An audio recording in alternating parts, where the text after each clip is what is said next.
Hello friends, good morning. कैसे हैं आप सभी? उम्मीद करती हूँ आप सभी अच्छे होंगे और अच्छे से मन लगा के पढ़ाई भी कर रहे होंगे। और सुबह का बज रहा है, लगभग 9 बज रहा है।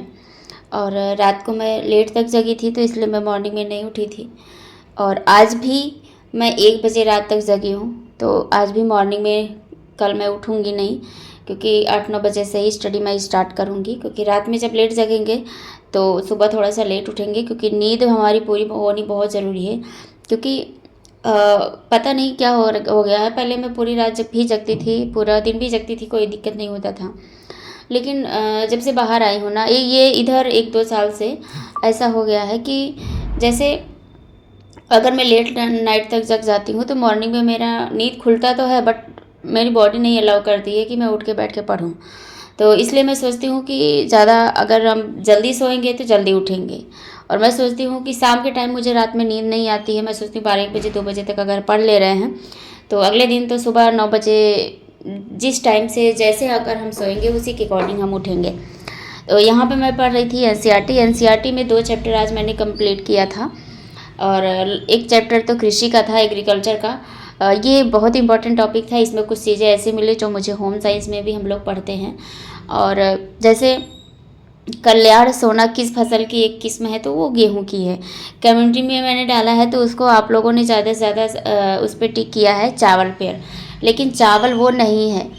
चावल जो है ये सबसे ज़्यादा खेती कहाँ की जाती है चावल की? उत्तर प्रदेश में की जाती है। और चावल का कटोरा किस क्षेत्र को कहा जाता है? तो कृष्णा गोदावरी डेल्टा क्षेत्र को कहा जाता है। तो काफ़ी चीज़ें ऐसी हैं, जैसे ग्रीन गोल्ड हम किसकी किस्म होती है? तो ये चाय की होती है।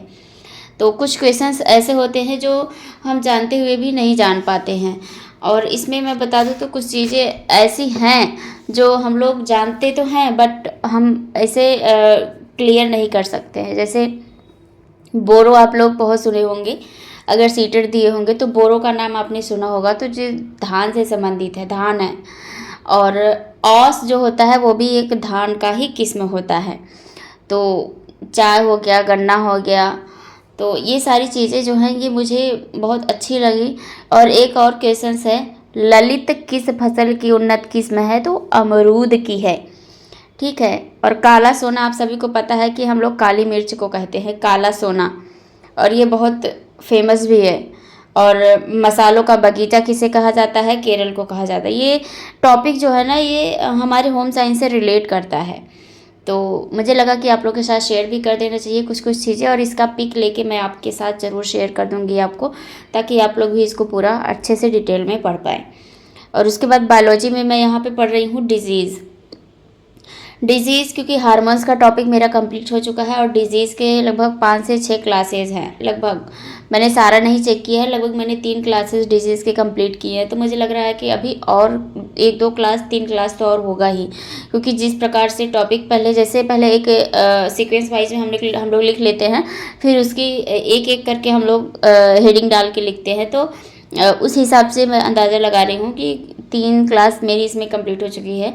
तो उसके हिसाब से अगर मैं देखूँ तो लगभग 5 से 6 क्लासेज अभी हैं टोटल मिला के ये डिजीज़ का पूरा। तो ज़्यादा क्वेश्चन सब ज़्यादा क्लास इसमें अभी मेरा नहीं बचा हुआ है।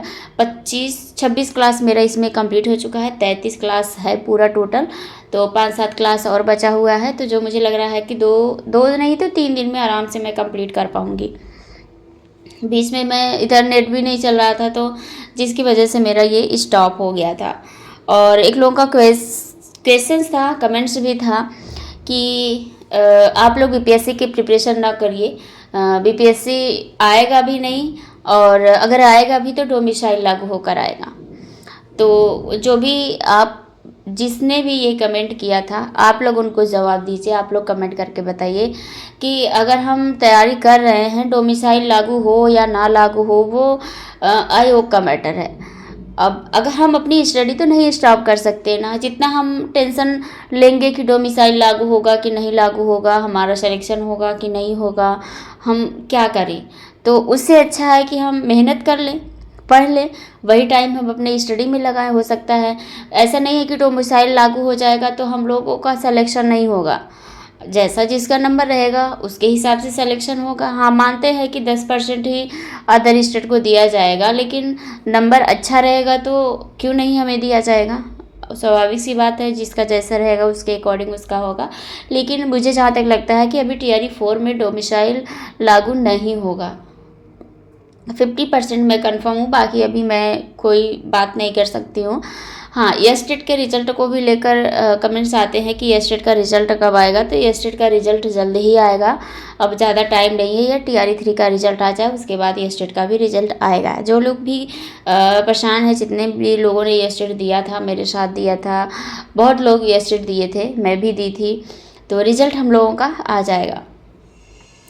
और आज मैंने 30 क्वेश्चन सॉल्व किया है, हिंदी और इंग्लिश का मिला के। एक क्वेश्चन मैंने कम्युनिटी में भी डाला था, जो कि रीजनिंग टाइप में क्वेश्चन था। 30 अप्रैल को ट्यूसडे था, तो 10 मई को कौन सा दिन रहेगा।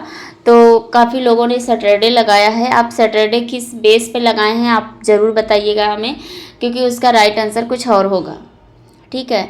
क्योंकि मैंने उसको सॉल्व किया है और उसमें आपको दिख भी रहा है। तो आपको अगर रीजनिंग आती है तो आप बहुत अच्छे से उस क्वेश्चन को सॉल्व कर पाएंगे। और कुछ क्वेश्चंस आज मैं जब बीपीएससी का पेपर सॉल्व कर रही थी, तो कुछ क्वेश्चंस मुझे मिले थे बीपीएससी टीचर के, बीपीएससी टीआरई के, तो जिसका मैंने पिक ले लिया है, आप लोगों के साथ में एंड में शेयर कर दूंगी। और उसको मैं सोच रही हूँ कि कम्युनिटी में भी लगा दूँ, ताकि आप लोगों को पता चले कि ये जो बुक मैं ली हूँ ना, बहुत ज़्यादा इंपॉर्टेंट है और हम सभी के लिए इम्पॉर्टेंट है। तो आप इस बुक को परचेज़ कीजिए। ये बायोलॉजी का टॉपिक है, बायोलॉजी में पढ़ रही थी सुबह, तो मैं सोची कि क्यों ना बायोलॉजी के ही कुछ टॉपिक्स जो हैं वो उसका क्वेश्चन सॉल्व किया जाए। तो वो मैंने सॉल्व किया है। 2-3 क्वेश्चन, 3 या 4 क्वेश्चंस है जो मुझे 2-3 टॉपिक से मिला, और उसका मैंने पिक भी लिया है। रात में मैं सॉल्व कर रही थी, तो उसको मैं आप लोगों के साथ शेयर भी करूँगी और कम्युनिटी में भी लगाऊंगी। और बीपीएससी टीआरई 3 का जिसके भी पास पीवाईक्यू नहीं है, वो पीवाईक्यू के लिए कम्युनिटी में मैंने 30 क्वेश्चन सॉल्व करके आप लोगों के साथ शेयर भी किया है। आप लोग बताइएगा भी कि अगर उसमें से मेरा भी क्वेश्चंस, मैंने तो उतने ही टिक किए हैं जो मुझे सही लगे हैं। अब आप कमेंट करके बताइएगा, आप भी सॉल्व कर लीजिएगा। अगर बीपीएससी का प्रिपरेशन आप कर रहे हैं तो आप लोगों से रिक्वेस्ट रहेगा कि आप लोग भी उसको सॉल्व करिएगा, और सॉल्व करके फिर आप लोग अपना आंसर्स कमेंट में पिन कीजिएगा। और अगर मेरा भी कोई क्वेश्चंस गलत होगा तो आप लोग ज़रूर बताइएगा कि आपका ये क्वेश्चंस गलत है। क्योंकि देखिए, इंग्लिश और हिंदी तो अभी हम बिल्कुल भी नहीं पढ़ रहे हैं, लेकिन ऐसा नहीं है कि हम पढ़े नहीं हैं, हमें बस रिवीजन ही करना है। तो इसलिए मैं हिंदी और इंग्लिश पर थोड़ा ज़्यादा फोकस नहीं कर रही हूँ। मैं सबसे ज़्यादा फोकस कर रही हूँ जनरल साइंस के पेपर पर, जीके जीएस के पोर्शन पर, और ज़्यादा से ज़्यादा सब्जेक्ट पर फोकस कर रही हूँ। और मैं आपको बता दूँ कि प्रेरणा मैम का कल मैंने 3 क्लास देखा था, और 2 क्लास तो 5-5, 7-7 मिनट का है, वो अभी जल्द में चला हुआ है। लेकिन पिछला वाला जो 14 क्लास चला हुआ है, उसमें से 2 क्लास और मेरा बचा हुआ है। 12, 13, 14, 3 क्लास बचा हुआ है, तो वो भी मेरा जल्द ही कंप्लीट हो जाएगा। उसके बाद डेली का हम देखते रहेंगे। और मैं सोच रही हूँ कि जो मेरे पास शिल्पी का पीजीटी का पीवाईक्यू है, उसको भी हम सॉल्व करें, क्योंकि मार्केट में 5 ऑप्शंस वाले पीवाईक्यू आए ही नहीं हैं। तो हमें अलग से दूसरा पीवाईक्यू लेने का कोई ज़रूरत ही नहीं। अगर हम लेंगे भी तो हमें 4 ऑप्शंस वाले ही मिलेंगे। तो मुझे लगता है कि जितना पीवाईक्यू हमारे पास है उतना मस्ट है। हम अच्छे से अगर उसी को तैयार करें, उसको रिवीजन करें बार बार, और नोट्स का बार बार रिवीजन करें, तो हमें और अदर प्रैक्टिस की या पीवाईक्यू की हमें ज़रूरत नहीं पड़ेगी। तो आप लोगों के साथ मैं शेयर कर दूंगी। और जो मैंने कम्युनिटी में 30 क्वेश्चन सॉल्व करके आप लोगों के साथ शेयर किया है, उसको भी आप लोग ज़रूर सॉल्व कीजिएगा। मैं तो यही कहूँगी, क्योंकि बहुत कम लोगों के पास है। व्हाट्सएप ग्रुप में तो मैंने शेयर किया था, मैंने नहीं किसी और ने शेयर किया था, बाद में जब आंसर किया था तो मैंने पेपर डाउनलोड करके शेयर किया था। तो आप लोग अगर टीआरई 4 दे रहे हैं तो एक बार ज़रूर उसको सर्च कीजिएगा और उसको सॉल्व करने का प्रयास कीजिएगा। और बस, आज की वीडियो ज़्यादा बड़ी तो नहीं है। और रात में बता दूं कि सुबह लगभग 9 बजे से मैंने स्टार्ट किया है और रात के 1 बजे तक मैंने स्टडी की है। उसके बाद मैं सो गई हूँ। अब देखते हैं कि कब उठते हैं सुबह में, क्योंकि वॉइस ओवर मैं नाइट में ही कर रही हूँ। 1 बज रहा है और देखते हैं क्या होता है क्या नहीं होता है। बाकी इस वीडियो को रहने देते हैं यहीं तक, मिलेंगे नेक्स्ट वीडियो में। वीडियो अच्छी लगी होगी तो लाइक कीजिएगा, शेयर कीजिएगा, और चैनल पे नए होंगे तो सब्सक्राइब भी कर लीजिएगा। और जो भी लोग ये कह रहे हैं कि TRE-4 में रो मिसाइल लागू होगा, तो लागू हो या ना हो वो आयोग का मैटर है, हमें तो बस पढ़ाई करनी है।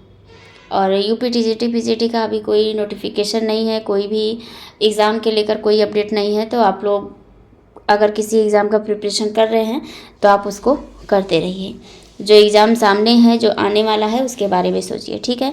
तो मिलते हैं आज के इस ब्लॉग को एंड करके। Thank you.